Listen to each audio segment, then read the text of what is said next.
بسم اللہ الرحمن الرحیم۔ پچھلی کلپ میں ہم نے حدیث پاک سماعت کی۔ حضرت ابو ہریرہ رضی اللہ تعالی عنہ فرماتے ہیں، نبی کریم صلی اللہ علیہ وآلہ وسلم نے ارشاد فرمایا، اللہ تعالیٰ فرماتا ہے، انا عند ظن عبدی بی، میرا بندہ مجھ سے جیسا گمان اور یقین رکھتا ہے میں اس کے ساتھ ایسا ہی معاملہ فرماتا ہوں۔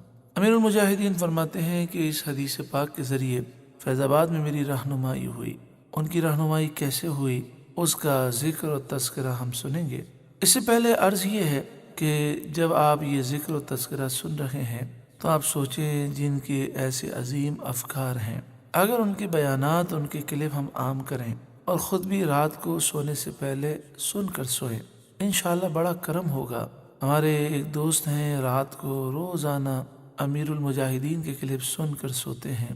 فرماتے ہیں ایک سچے عاشق رسول کی آواز میرے کانوں میں ہوتی ہے اور بات مصطفیٰ کریم صلی اللہ علیہ وسلم کی شان کی ہوتی ہے، اسی تصور میں سو جاتا ہوں۔ کئی مرتبہ مجھے زیارتیں ہو چکی ہیں، تو گزارش یہ ہے کہ میرے استاد محترم کے کلپ اپنی ڈیوٹی سمجھ کر عام کیجیے تاکہ ایسی فکر عام ہو اور ہمارے لیے ثواب جاریہ ہو۔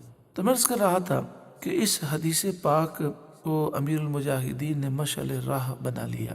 آپ فرماتے ہیں جب آپریشن ہوا، فورسز نے چاروں طرف سے گھیر لیا، ہمارے لوگ نڈھال ہو گئے، خیمے جلا دیے گئے، اور اب ایسا محسوس ہوتا تھا یہ خونی منظر ہے، اب شکست ہو جائے گی۔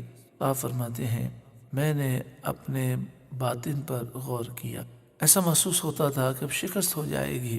کسی نے کان میں آ کر کہا، حضرت اب چاروں طرف سے ہمیں گھیر لیا گیا ہے اور حالات بہت خراب ہیں، اب لگتا ہے کہ شکست ہو جائے گی۔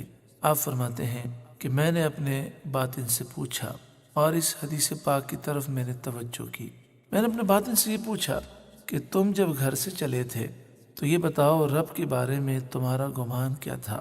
کہتے ہیں میرے دل نے صدا دی کہ میرا گمان تو یہ تھا کہ میرا رب مجھے ضرور فتح عطا کرے گا، اس لیے کہ میں تو حضور صلی اللہ علیہ وسلم کی عزت و ناموس کے لیے نکلا ہوں۔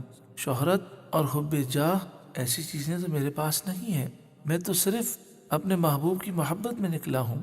تو مجھے پھر یقین ہو گیا کہ جب حدیث پاک میں ہے انا عند ظن عبدی بی، اللہ فرماتا ہے میرا بندہ جیسا مجھ پر یقین رکھتا ہے، جیسا گمان کرتا ہے، میں ویسا اس کے ساتھ معاملہ کرتا ہوں، تو مجھے یقین ہو گیا کہ یہ حالات اب بدل جائیں گے، اور نور یقین سے میں مطمئن ہو گیا۔ میں سننے والوں سے عرض کروں گا، دعوت فکر دوں گا اور دعا بھی کروں گا کہ اللہ تعالی ہمیں نور یقین عطا فرمائے، کیونکہ نور یقین ایک بہت بڑی نعمت ہے۔ پھر آپ فرماتے ہیں میں نے دوسری طرف نبی کریم صلی اللہ علیہ وسلم کی بارگاہ میں توجہ کی۔ ظاہری طور پر میں تاجدار ختم نبوت کے نعرے بھی لگا رہا تھا اور دیگر چیزوں میں مصروف تھا، لیکن ذہن سرکار دو عالم نور مجسم صلی اللہ علیہ وسلم کی طرف متوجہ تھا۔ پھر آپ نے ایک التجا کی، انشاءاللہ وہ التجا ہم اگلی کلپ میں سماعت کریں گے۔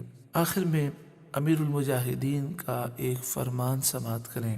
آپ نے فرمایا ساری کائنات کی عزتیں اس خاک پر قربان جہاں میرے آقا صلی اللہ علیہ وسلم نے ایک بار قدم رکھا۔